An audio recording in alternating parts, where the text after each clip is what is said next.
खबर समय जगत में आपका स्वागत है। मैं हूं जितेंद्र जैन। आइए नजर डालते हैं आज की कुछ मुख्य खबरों। भोपाल बीजेपी सांसद और पूर्व केंद्रीय मंत्री अनुराग ठाकुर के लोकसभा में राहुल गांधी की जाति का मुद्दा उठाए जाने के बाद देश की सियासत गर्मा गई है। वहीं अब इसकी आंच मध्य प्रदेश तक भी पहुंच गई है। इस मामले को लेकर कांग्रेस बीजेपी पर हमलावर हो गई है। मध्य प्रदेश कांग्रेस अध्यक्ष जीतू पटवारी ने भी पलटवार करते हुए अनुराग ठाकुर को जवाब दिया है। कांग्रेस प्रदेश अध्यक्ष जीतू पटवारी ने कहा है कि भारतीय जनता पार्टी उन राहुल गांधी जी की जाति जानना चाहती है जिनके परिवार का देश की आजादी की जंग में योगदान रहा और अपनी उम्र तक खपा दी, जिनकी दादी और पिता ने इस देश के लिए शहादत दी।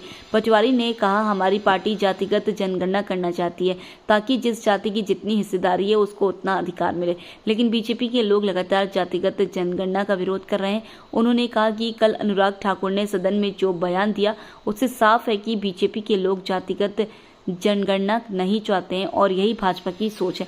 मैं अनुराग ठाकुर को धन्यवाद देता हूं कि उन्होंने भाजपा की सोच को देश के सामने रखा। बीजेपी के लोग कुछ भी कहें, लेकिन राहुल गांधी समाज के विभिन्न तबकों की आवाज लगातार उठाते रहेंगे। ये भारतीय जनता पार्टी की जो सोच है ये नफरत और घृणा की नींव पर बनी हुई है। वो वर्ग जो जातिगत जनगणना की बात करता है, ST SC OBC का, वो देश के संसाधनों पर अपना हिस्सा मांगता है, हक मांगता है।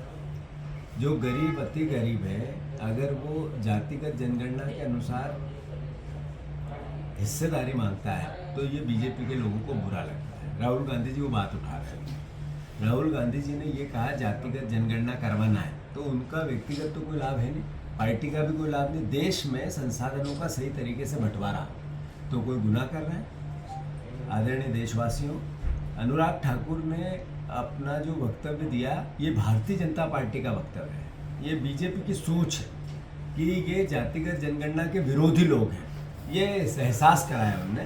मैं मानता हूँ अनुराग ठाकुर जी को मैं बधाई देता हूँ, धन्यवाद देता हूँ कि उन्होंने बीजेपी की सोच को देश के सामने रखा। और जहाँ तक राहुल जी का प्रश्न है, वो दृढ़ इच्छा शक्ति के धनी व्यक्ति हैं, लगातार अपनी बात कहते रहेंगे और लगातार जातिगत जनगणना कांग्रेस पार्टी कराकर रहेगी।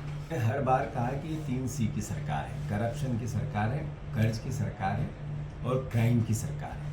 तो जब करप्शन होता है, अभी उज्जैन का एक मामला है, मुख्यमंत्री जी के गृह क्षेत्र का, वहाँ PWD की एक सड़क है पर कागज में पेमेंट हो गया, जमीन पर सड़क नहीं बनी। ये भारतीय जनता पार्टी करप्शन। मैं धन्यवाद देता हूँ बीजेपी के विधायक जी को कि इतनी हिम्मत है अभी बीजेपी के लोगों में कि अपनी सरकार से भी सवाल कर लें। ये कम लोग हैं बीजेपी में, बधाई के पात्र हैं। खबर समय जगत के लिए संवाददाता आदित्य सराठे की report. For latest news, subscribe to our channel and press the bell icon.